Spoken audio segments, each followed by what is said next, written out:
Fascia Monteleone here with a Warrior Community Podcast, and I am thrilled to be with my physical therapist and friend today, Pete. And thank you so much for taking the time out of your busy schedule to tell us about all of the wonderful things for our theme this month, which is healing. Sure, I'm very happy to be here. Yay! So I have so many questions for Pete. It's so funny because we usually have about an hour-long session, and we are blah, blah, blah, blah, blah, blah, blah the whole time because we have so much to talk about in things like the science for nutrition and healing and all the latest methods. We talk about different methods of treatment. So it's very exciting to be able to sit here and have this time that you can join in with us in our conversation. So I guess my first question for Pete was, of course we really want injury prevention, but sometimes things happen. Now my Olympian Annie crashed into a hurdle, so it wasn't an overuse injury, but she had gotten an injury in her heel. She got a heel bruise from crashing into a hurdle, so she had to go through some treatment with that, and we talked about that in my last podcast with her. And she talked about how like nutrition really helped her. She did like a bone broth type thing and a lot of animal protein to heal. But so I guess we always want injury prevention, but sometimes we have to go into the healing route.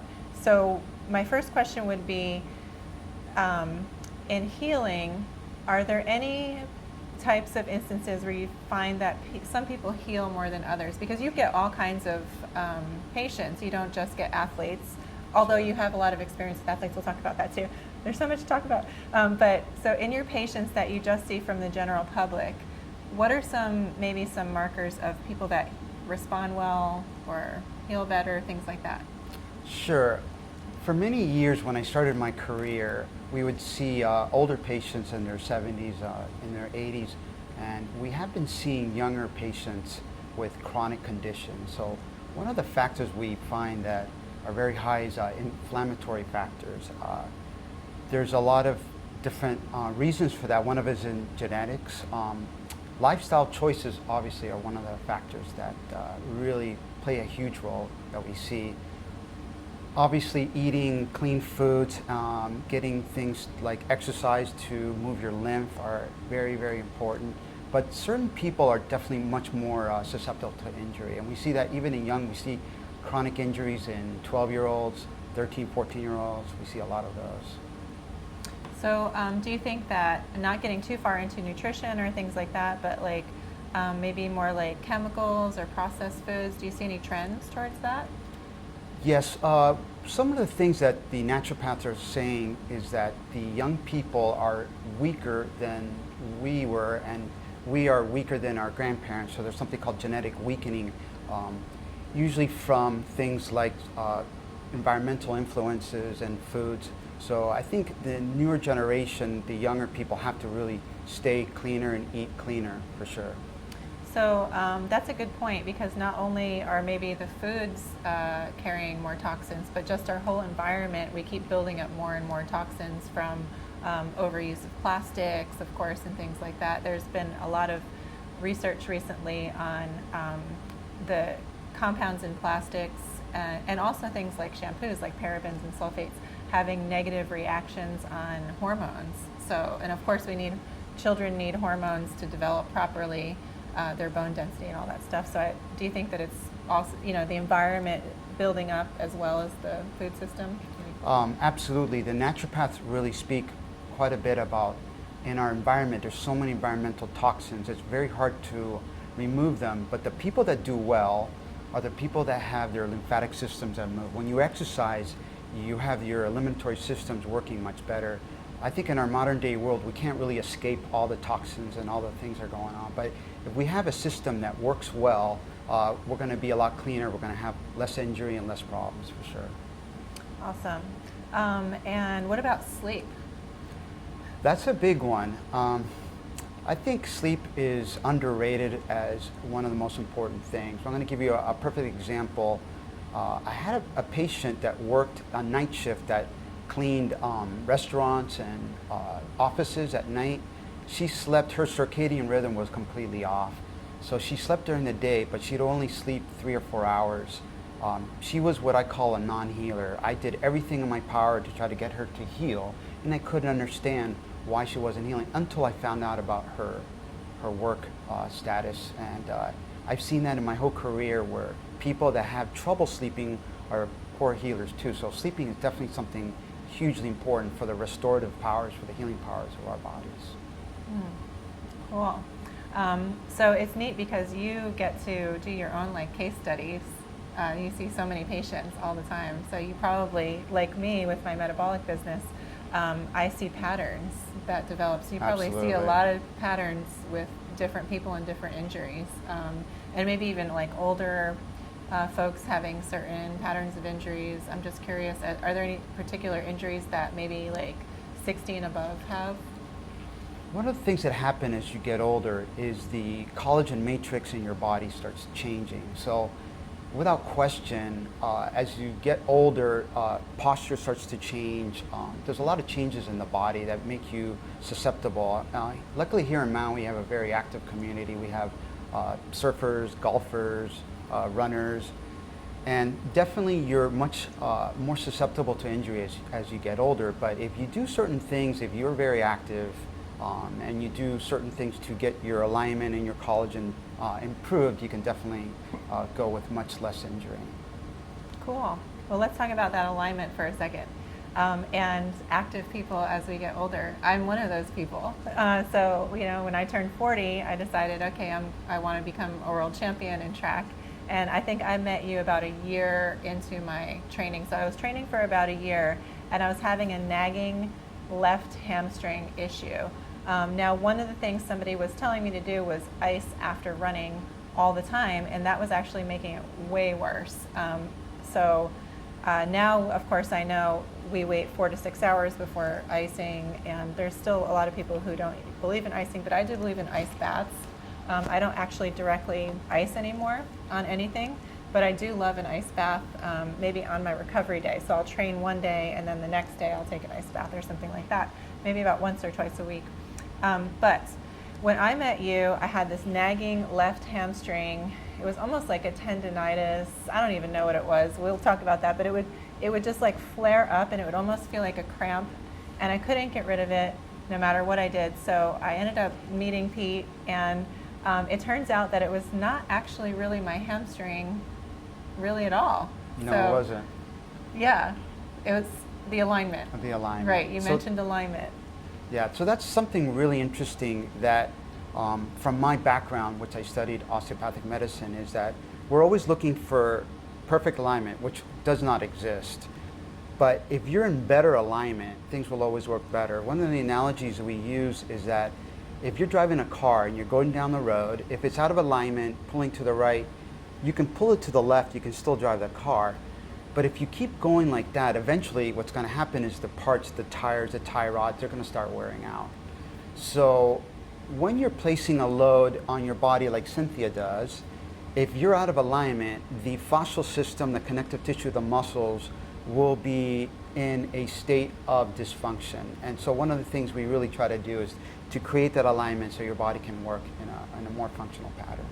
Right, so I learned a lot from Pete because how my alignment was, we talked a lot about the pelvis. So the pelvis can have, you can explain it better, but it can have rotations and it can have up slips and down slips. Maybe I'm not saying the right thing, but you can explain. So mine would have a certain, you called it a stress pattern, which I talk about to other people, and they have no idea about stress patterns. But my stress pattern, and I know this because I sleep this way too, I go, if you can see me here, I go like this. Like that's how when I have tension or I'm sleeping or something, I fold my body this way. Now it might not be that pronounced when I'm walking around or something like that, but I know that I kind of do that little twist. So you probably see a lot of stress patterns. And can you explain that a little bit more, the different rotations? Yeah, it gets a little complicated, but stress patterns, there's physical stress, and you can't deny the fact that there's also emotional stress. Our bodies kind of just take in stress and then create these patterns. The first pattern is within your spine. You'll have compression, and the second pattern happens as you start getting a rotation, so your pelvis can go out. Now, if you have weakness in the system, let's say you have an unstable sacroiliac joint, the pattern will be more pronounced. So there is a physical thing you can do about it. One of the most interesting things was last year during the COVID times, people were in super high stress, and we saw people were out of whack, out of alignment, much higher than in other states. And I've seen this before in my career, really, really interesting.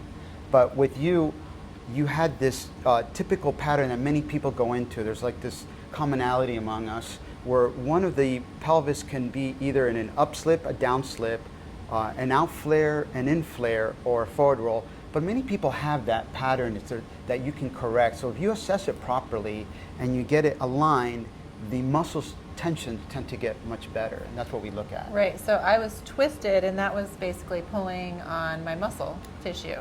Is that correct? The fascial system will become out of whack if it's out of alignment. Right. So we had to try to align everything first. And then as soon as I would be aligned, then that tension would go away because it wasn't pulling on that anymore.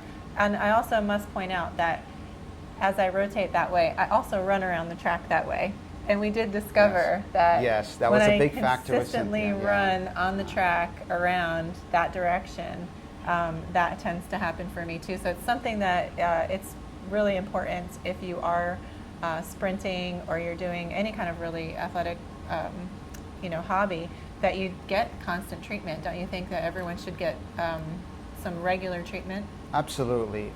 There's many different styles of treatment, but I always promote whether it's chiropractic, acupuncture, physical therapy, but there's a lot of people out there that are really look at the body and look at structure and try to help you with alignment. Even people that do structural integration, the Rolfers are really good at that. But even before you ever feel pain, I think we get out of whack. So it's really important to get sometimes someone point of view and get a treatment before you ever have these pain patterns exist. Great advice.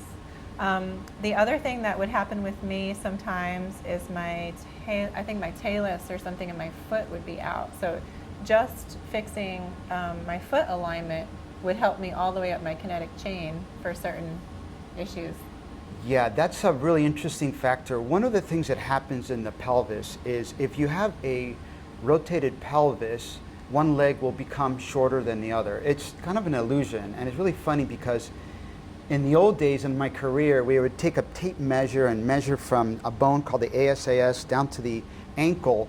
And if one leg was shorter, we would give you a heel lift, which was completely the wrong approach. But I guess the field advances. So if you correct the pelvis, the leg will correct. But if you stay that way for a while, usually the longer leg will go into an inverted position and the bones of the foot will become out of place. So if you don't correct the part of the bone, which is, she was referring to the talus bone, the whole dysfunction will recur again. It'll just keep propagating.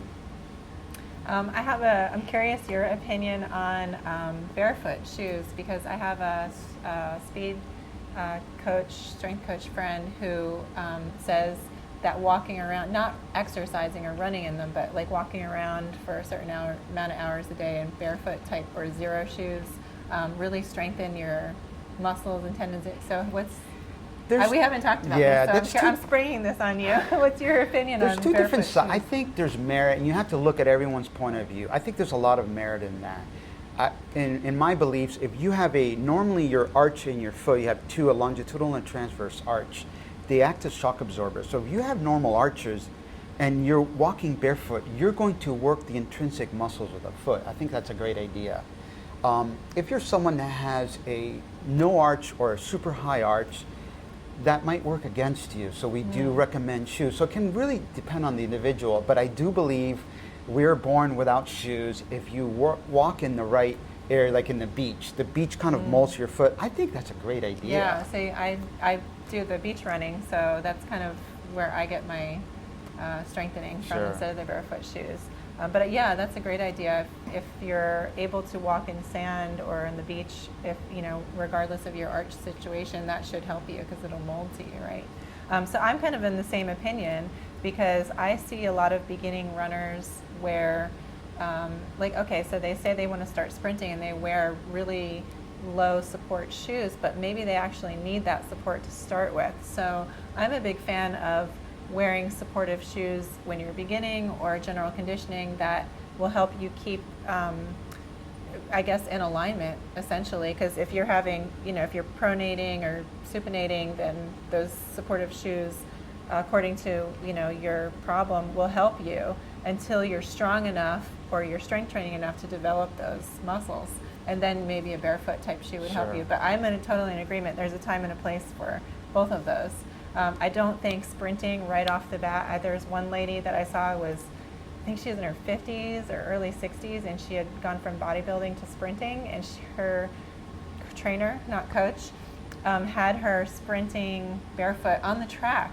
And I was just like, oh my gosh, like I don't know. For me, like that high impact on a surface like a track that didn't seem, that's just my opinion. Yeah, I don't think we would recommend that.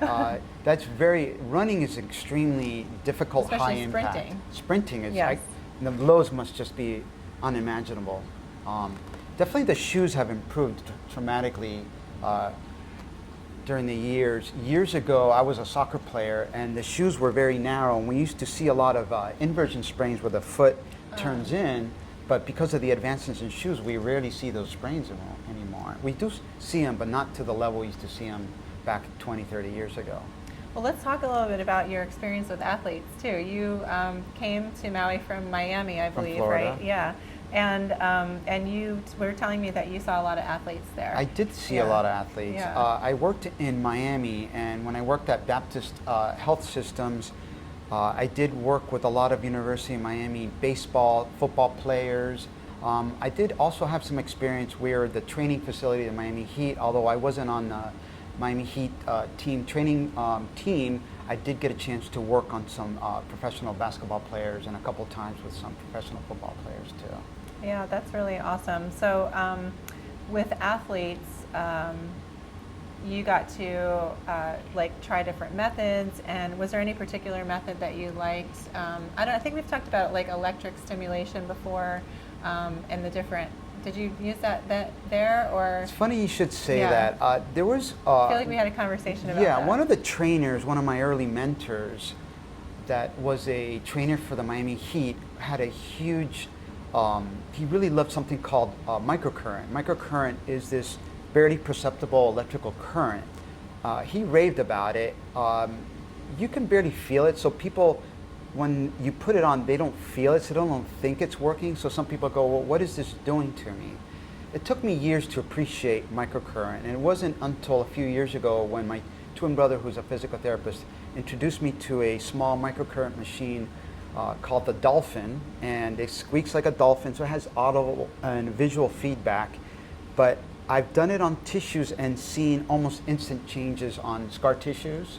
So I am a fan, even though I've gotten away a little bit from modalities in my career. I do believe microcurrent and low dose ultrasound, and even these TENS units you can buy on Amazon, if you put it the right settings, they can be phenomenal to help you in the healing process of an injury. Well, I actually have had the Dolphin treatment here before, and I am a huge fan of the Dolphin. And maybe we can at some point pull the Dolphin out so you can see what it is. But I can immediately feel a difference from one treatment. But you said that not everybody responds to it. So yeah. I think it's interesting when we talk about how mentally that plays a big part in your treatment. Sure. And so not only would something like eating McDonald's be not good for your, inflammation, things like that, for being treated and healing, but actually your mental perception of, is it going to work or not? That's huge. That's really, I call it the wild card, but if you have an injury and you're in a negative space, one of the things is if you're in a stress, you're breathing shallow, you're breathing quick, and you're not getting good oxygenation to your tissues.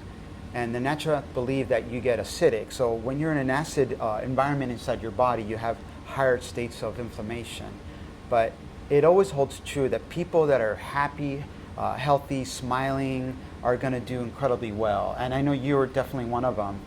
As far as the Dolphin go, if you believe that it's not going to work for you, you can almost negate the effects of it. It's similar to like acupuncture. You can have like the best acupuncturist in the world, and if you don't believe in it, you can actually block the ability for it to work. So there isn't but you have to have a belief in the system of what's going to happen, and you have to allow it to work for it to work.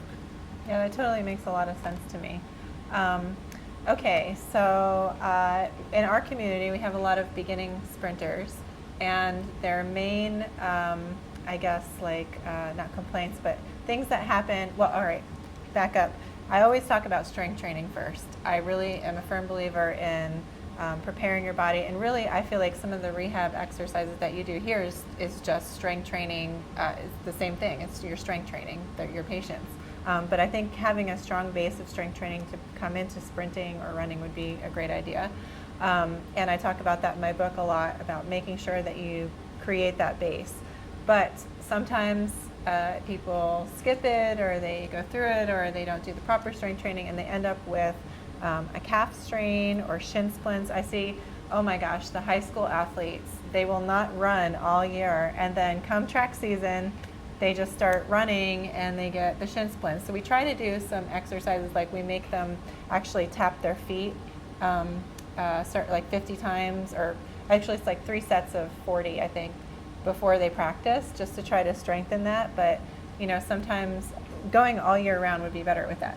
But so we see shin splints, especially with the younger crowd.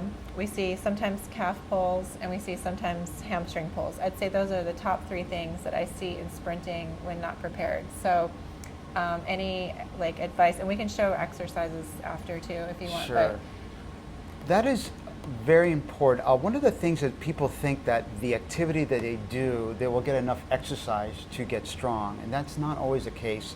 As physical therapists, we always recommend balance. If you work your calf muscles, you have to have the front muscle, which is the tibialis anterior, strong. And if you're running, you're not going to always do that. So, and you have to build up strength to be able to do the activity.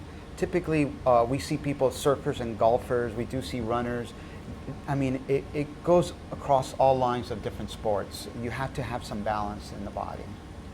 yeah, awesome. Okay. So we were talking about, you know, tension and alignment, things like that previously.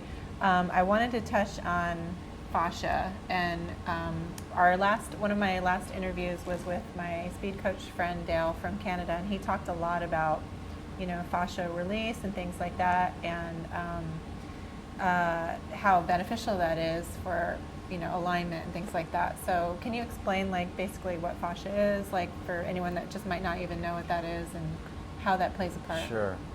Fascia is something that is connective tissue that is all over our body. It comes down to a single fibril of muscle.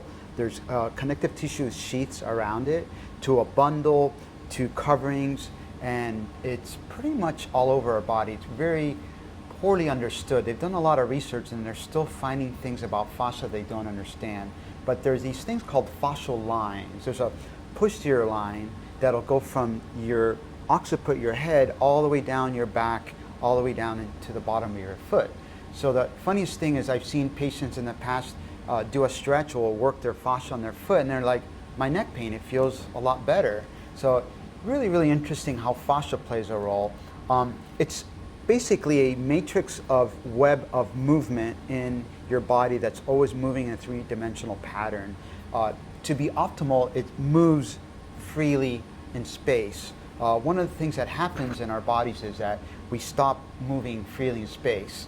And one of the fascial systems is one of the systems that goes off that we can easily work on, which is very common. What are your favorite methods for working on the fascia? Like, I have in our strength community, which my mentor, Charles Poliquin, you know, basically all of his students, we like ART.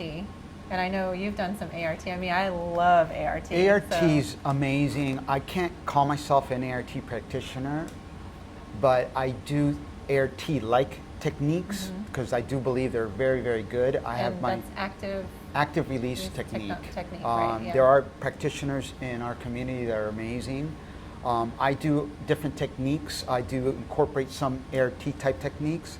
I do myofascial release from John Barnes. I do osteopathic release. Fascia can be treated many different ways. Some people in Europe, for instance, they use a technique called fascial distortion, and it's really wild because they'll actually, it's like squeeze and really distort the fascia in a twisting motion. Very, very difficult and on your hands, one reason I don't do it. I'm a proponent of what's called a hold release, ischemic release, where you're using breath and you're just holding pressure, and then you're letting it release in a three-dimensional pattern, which is the myofascial technique that I've been taught in the past. But it's amazing. If you have a quad and it's not firing very well, you can do some fascial release techniques, and all of a sudden your strength like almost doubles. So if the fascia's not moving well, you're not going to have proper strength sometimes. Yes, my mentor would also teach courses in that, basically improving muscle strength through different techniques like that, and muscle stimulation techniques. Sure. Yeah, actually when I was visiting my mentor Preston, who's a student of Charles, he's the strength and conditioning coach of the Florida Gators. I was telling him that I had like sort of an impingement in my hip flexors, in my left particularly, and I couldn't, my range of motion was different on one leg than the other. So he had me lay flat on the table, and I lifted up my right leg, and then I lifted up my left leg, and my left leg went almost twice as high as my right leg. And he took a pen, a click pen that was not clicked open, and he actually pointed it right in a place in my shin, and then also a place in my arm, and he just basically just like that, and then tested me again, and I had, my range of motion was perfect in my left leg, right, or the opposite, whatever, whichever one it was, I can't remember now. And then the other leg, you know, was actually even a little bit higher, but the range of motion went back to normal. So it's just absolutely incredible what these muscle stimulation and fascia techniques, you know, I mean, that's a whole other story and realm, but yeah, it's amazing what you can do with just fixing the little pieces. Basically, like a lot of people don't realize that it's not, that just these little adjustments can make a huge difference, because our body is all connected after all. Yeah, our bodies are super sensitive, and skilled clinicians over time find the areas or have learned certain areas that are what's called key points, and you can release an area far from the actual point. It's really interesting, and that was fascinating to me. That's really fascinating. It really is. Yeah.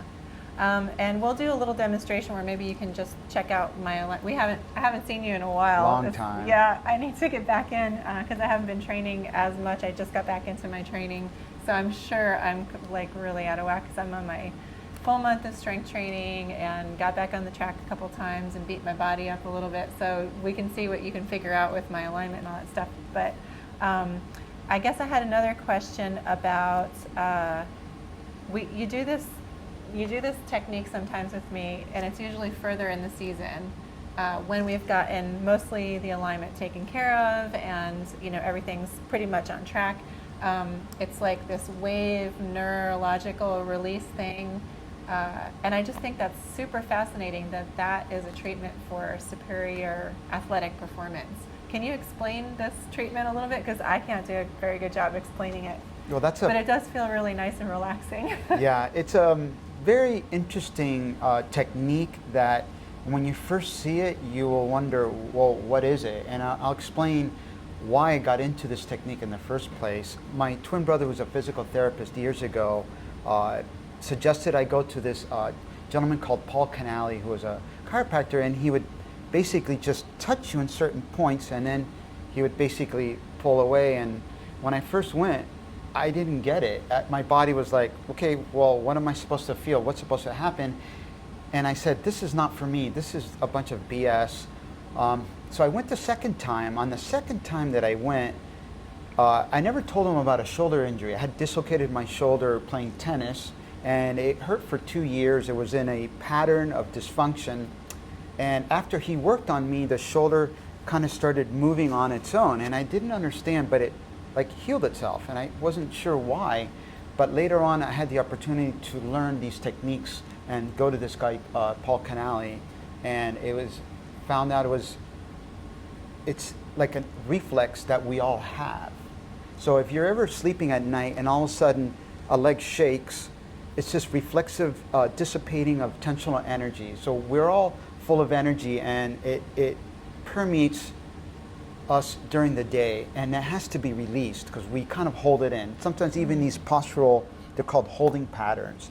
So the basis of this is to release these holding patterns that exist in our bodies. So with Cynthia, she's very open, and even though there's a lot of stress going on, so when I did it, she had this beautiful wave come in, and what it does is release these tensional patterns, and then you get elongation, and everything functions better. And you've told me about one girl who used to be an intern with you that she did the shaking thing or something, right? Didn't she have like a shake?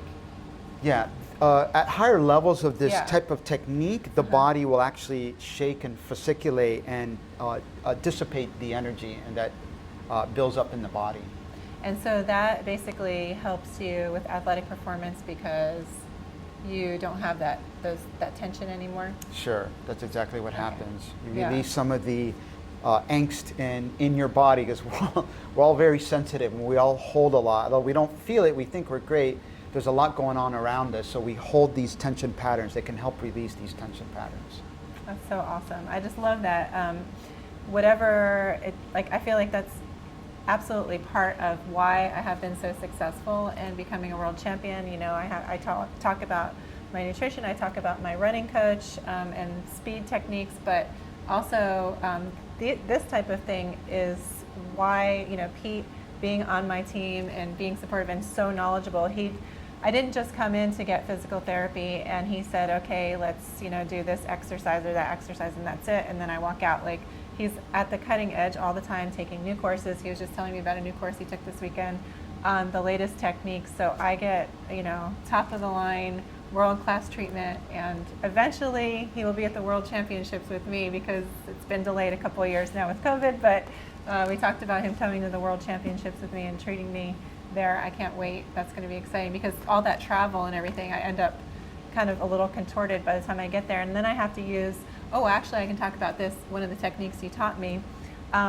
Sometimes I get a little bit of tension on my left IT band area, and I'm actually not really that big of a fan of foam rolling. We can talk about your opinion on it, but we use the foam roller actually as more of an ART type technique, which I love.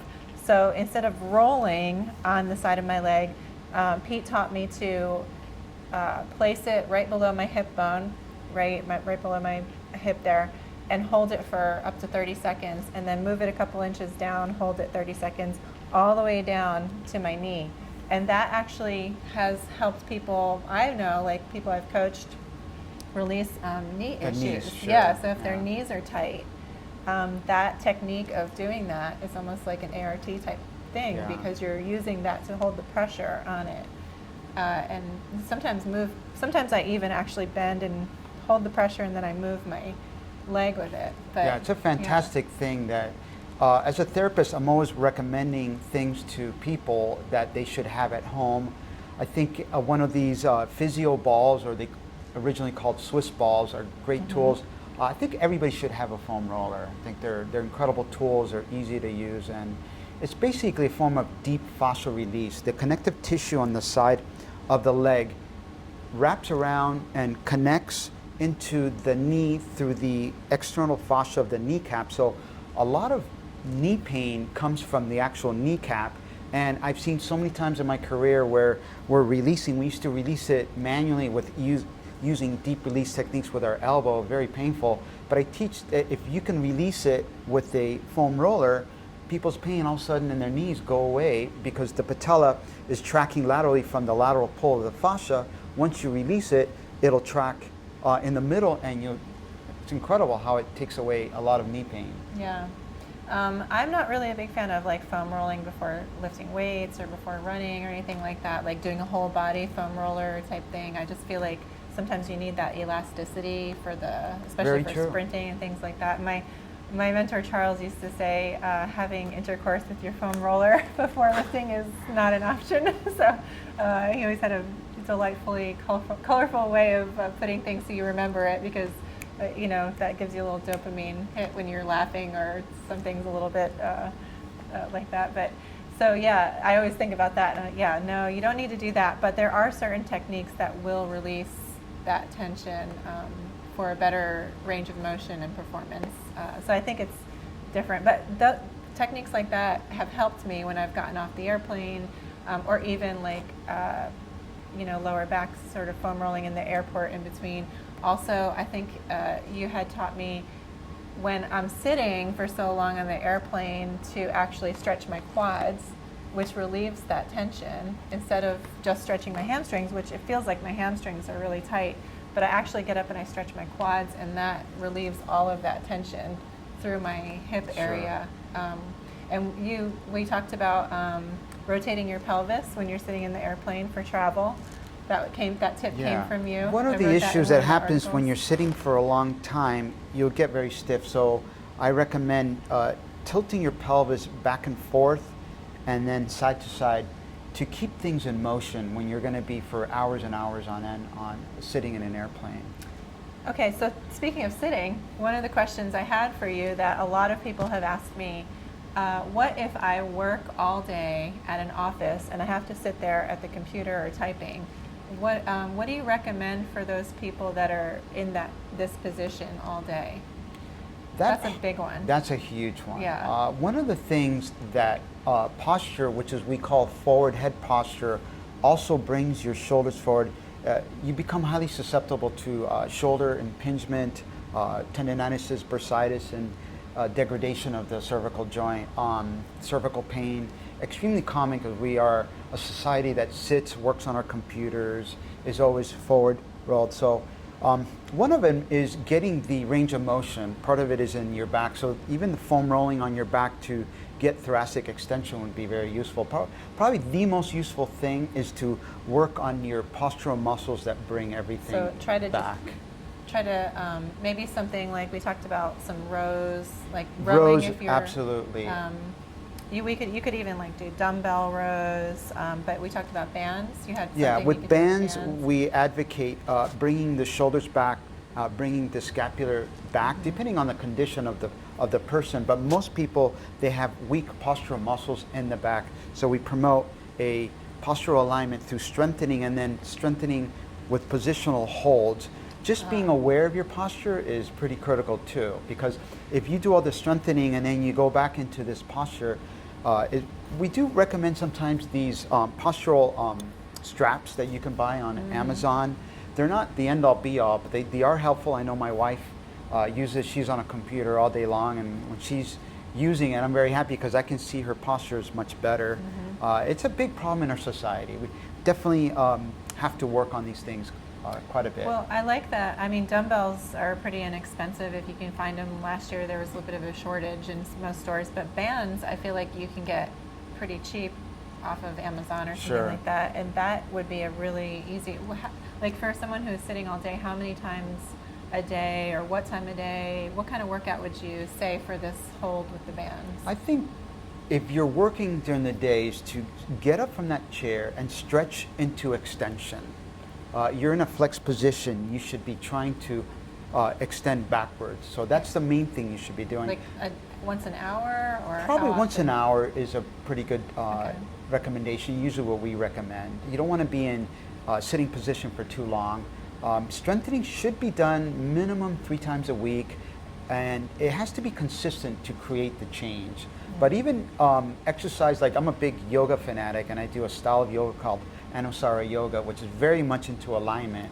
And I've noticed over the years, my posture has improved, which is funny because as I'm getting older, you would think you would get worse, but I really pay a lot of attention to it. Well, the yoga focuses so much on core strength as well. So is that part of that as well? Sure. Core, just having the core and your posterior chain, which is the back muscles activating, is extremely important. Just having your shoulders brought down by your lats and in your rhomboids, super important. Yep, I agree. One of the things I do at the end of one of my sprints is I shrug up my shoulders. So I'm always trying to focus when I'm running on dropping my shoulders down and back in that position. So that's actually a part of how to run fast as well is to drop the shoulders back in that position, because going up and forward makes you inefficient. Yeah, and I tend to do that at the end of my sprints because I'm getting tired and I get locked up. So I work on that. I work on relaxing and down. And a lot of that has to do with the breathing too, which we didn't talk about yet either, but breathing through exercises really helps because sure. it gets the oxygen to your muscles. But Yeah, we touched upon it a little bit earlier, but breathing, most people are breathing improperly. So just checking in with your breath, especially at jobs that have a lot going on and a little bit stressful. The stress response, like I mentioned before, tends to be quick and shallow, but to breathe in. One of the things I learned in this course this weekend is to put your fingers on your sternum, breathe in, and normally we'd teach people to breathe out and let it drop, but try breathing in and then letting your air out, but keeping your sternum up. It's not that easy to do, but definitely breathing is a huge factor, and even if you breathe, you can reduce acidity in your body, you can reduce pain levels too. Very, very important. yeah. Okay, so we talked about a lot of different things I had questions about. I have one more question, and then we can maybe show what you would normally do for me we don't have to go through a whole long treatment, but what you would find out from me not being here for a long time of how I might be out of alignment. But my last question is, when someone gets injured and they need to heal. Now I know the answer to this will depend on what is the injury and how severe is it. But in general, I feel like my opinion is that resting too much is possibly not a good thing, that you actually eventually have to start moving that. So say if it's a hamstring pull, and it's a medium hamstring pull, how, like, would you recommend like a rest period to start and then eventually move that again, or what's your opinion on, like, well, rice is not very popular anymore in most circles. They say that's old news. Right. So what's your opinion about this type of thing? Well, in terms of the rice, there are benefits, and we've talked about this at length, in compression. Ice, Compression and elevation. Elevation, right. But there's no moving Right, in I rice, agree. yeah. I think as physical therapists, basically 30 years ago, if you went into a doctor's office with neck pain, you were coming out with a neck collar, a brace. If you went in with an ankle injury, you walked out with an ankle brace. If you had a knee injury, you'd come out with a knee brace. Our industry has gotten away from bracing.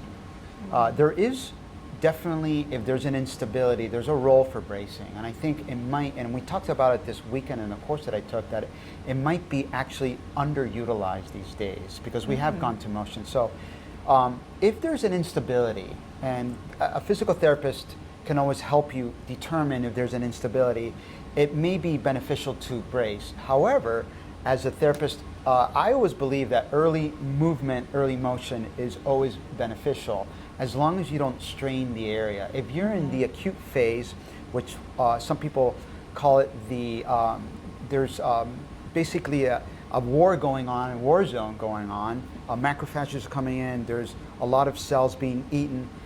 You want to be kind of mellow and let the area heal. If you go into the proliferation stage afterwards, more motion, and then you can start stressing the area.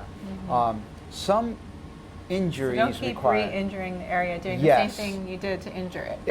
it's a tough one because we're always, as therapists, promoting strength and stability, and I think one of the things that we learn through experience is when to back off and when to be aggressive. I think as I've gotten older, I've become a little less aggressive, but always try to maintain that motion as absolutely as early as possible. Okay, so maybe like a more well, we can talk too before we leave about what there's one hamstring exercise that you've taught me with the ball, I believe. Maybe we'll show that real Sure. quick before we go. But yeah, so just maybe a lighter form of that motion, either with bands or something like that, or like some strength exercises or rehab exercises for like hamstrings or quads or calves, things like that. So do move it, but rest first. Is that what you're saying? Rest first, move, but don't load it with But heavy don't load it. resistance Okay. initially. And as Right. you're feeling better, you can kind of grade your way up and get stronger that way. All right, awesome. Okay, so we're going to pause for a second and then we'll get set up on the table and he'll just do a little assessment of maybe what's going on with me right now, just so you can see how our appointments usually go. Does that sound good? Sounds good. Okay. Okay, so Pete is assessing me standing first. So I'm going to do a quick basic assessment of certain things that I like to look for. So Cynthia, go ahead and keep your feet still. I'm going to move your upper body. Just keep your feet nice and still. And one of the things I look for is how her body is rotating around. What segments are working, which segments are not working, what body parts seem to be compensating. You can see here she rotates to the left much more than she does to the right. When she rotates to the right, she's using different body parts. Definitely feel that tighter rotation. So right? with Cynthia, she has these patterns that tend to come about and return, which I'm finding her patterns are still. So these are dysfunctional patterns that we all can have, but she's probably has very little pain or no pain right now, but there's definitely things going on that we could correct. So we're going to lay down here and we're going to start looking at things. You want me this way first? What's that? This way first? Yes. Okay. So first, going to assess. I can already So, okay, just yeah. with them touching my feet like that, I can already feel that things are not aligned. They're not. So let's go ahead and bend the knees, and you're going to lift up your hip. You're going to bring your hips down. You're going to extend your legs. So the first thing I see is that her left leg is longer, her right leg is shorter. This is a pattern that Cynthia has had for quite a long time. And the interesting thing is you can function perfectly with these patterns, but these patterns can also create issues if you're placing a high load on your body. Which I definitely do with my workouts. Part of when we do treatments is I tell Pete how crazy my running coach is and all the crazy things he's made me do.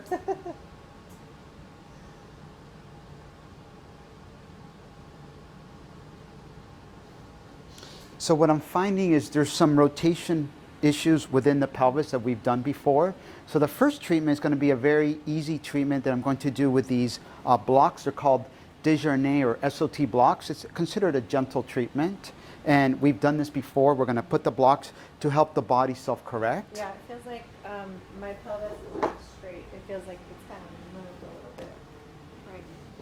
So we put this one under here. And you can go ahead and relax. And her body is now adjusting to the pelvis on the left is rotated posteriorly, the one in the front anteriorly. So we're gently correcting it. Now, will these corrections hold? That depends on many factors. One of them is strength and stability of the system. But what I usually do is I will start with this, which is a very simple correction, see if it works. If it doesn't, correct the leg length discrepancy. I'll use other techniques, which you can go from a very gentle to sometimes to more aggressive manipulative techniques, or some other muscle energy techniques that are very mild. So we'll give it about 2-3 minutes. It doesn't take usually very long. And it's already showing improvement. The body will start adjusting.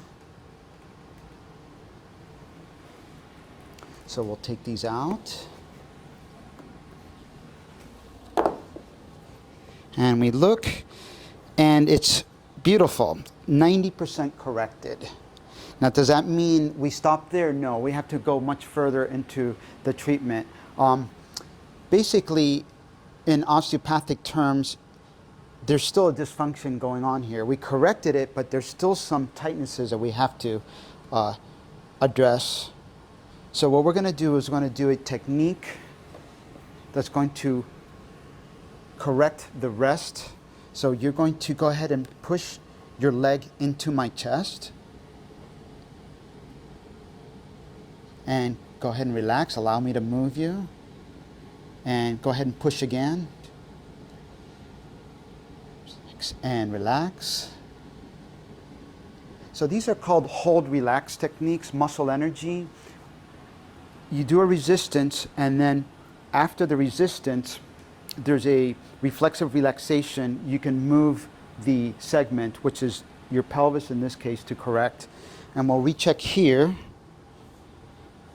And now it's... Good on my lower back. What's that? I felt really good on my lower back. Yeah, so... It's very tense right now from lifting weights. So now it's much better in alignment. So if the pelvis is out of alignment, there's going to be in the kinetic chain, the lumbar spine is going to be out of alignment. So in my training as osteopathic medicine, we always correct this first, but then we have to look at other parts of the kinetic chain. So the other part of the kinetic chain that's really important is the foot. Since you had one leg longer than the other, now it's perfectly even. Since you had one longer, the foot turns in, and then the bone that we talked about earlier, the talus, can be out of place. Usually it'll be medial and anterior. So we're going to try to get it to go back into a better position so your body can address. And is it my left or my right this time? That is your left. Oh, interesting. Yeah, interesting. Yeah. It has been my right before.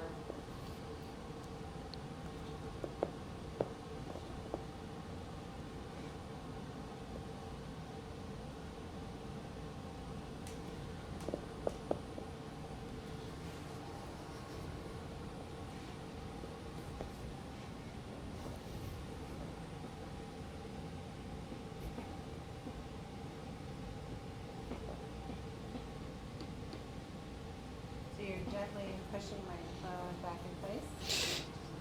So the talus usually, mechanically, when you lift your foot up when you're running, it's supposed to roll and hide.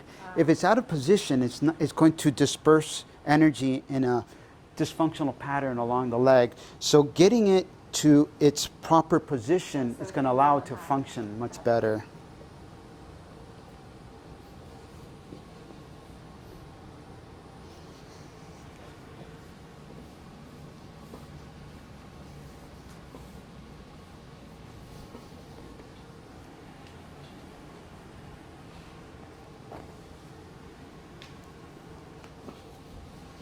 I heard your knee click a little bit there. Yeah. Okay, so we're going to do something for called an upslip. Doesn't always, it feels like this pelvis is, even though we've done corrections to make things look better, there's still stuff going on. Yeah, I think I usually have a tight QL. Yes. And psoas. Absolutely. On the left side, that's usually one of my Sure. so regular patterns. So the technique we're going to do now is very similar to this other technique I did earlier, the shotgun. Have we done this before? Yeah. So sometimes you hear a loud clack, which is nothing to be alarmed. It'll be the pelvis adjusting. This is for an upslip. So ready, and go ahead and go firmly, hard. Okay, and one more time. So I'm squeezing my knees inward as he's pushing out. So even Sometimes it pops. He's right. even though we didn't get a click, the pelvis dropped, so now it's even better alignment. And I can assess that by how it's moving and the alignment here. And just by doing that, I actually feel less muscle tension along the left side of my leg. So I felt like it was like a little bit tight right through there, but just doing that made that.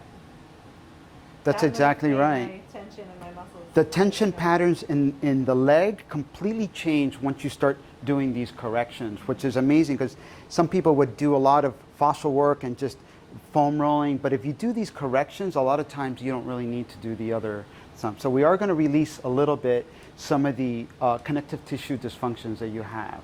So I'm going to come around this side. Okay. So you're going to turn sideways and face this way. Does this work for the camera? Okay. So there's nothing too fancy about this, but there's a release, there's a muscle deep in here called the quadratus lumborum, and it's not the worst I've ever seen.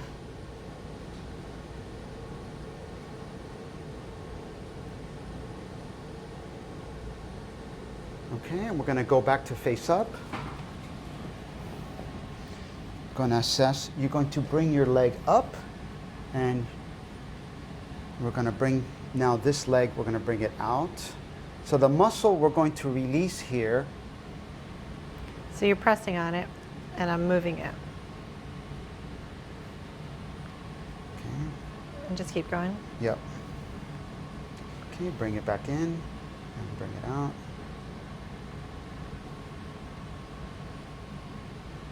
And bring it out. Pete also has very strong hands. I try to be gentle. Okay, bring this leg in, and we're going to go into the psoas muscle. This is a very important muscle in the body. Very important to running. So you're going to go ahead and bring your leg and drag it down. Slowly, yeah. Yep, perfect. Bring it back up. And go ahead and bring it back down. The psoas connects our upper body with our lower body, basically, yeah? The psoas muscle is a very interesting muscle. It attaches to your lumbar spine. It is basically a hip flexor, but is in a dysfunctional pattern, it'll pull on your lumbar spine and rotate your spine. People with back problems, when they have this released, a lot of times get a lot of relief from their back problems. Oh, that's it's not excellent. one of the only things you do, but it's but one it's of the something things to pay attention to. Absolutely. Okay, so now what we're going to do is we're going to stand up.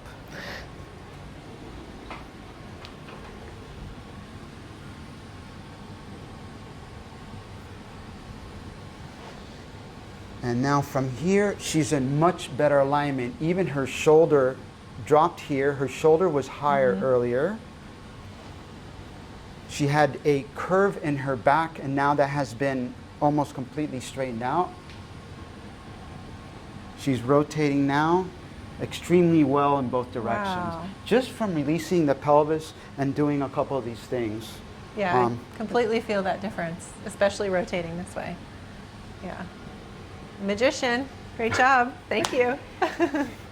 You're the magician. So it's always an interplay between the therapist and the patient. She's very open and allows me to do my work. So I'm very blessed to be able to work on someone like you. Well, thank you so much for spending so much time with us today. We'll close out with just some clips of a couple exercises, but thank you so much. Sure. I appreciate it. And thank you guys for joining us, and I hope you learned some techniques and things and a lot of information. I felt like this was a wealth of information. So if you have questions, definitely drop them in the comments, and we'll get to them.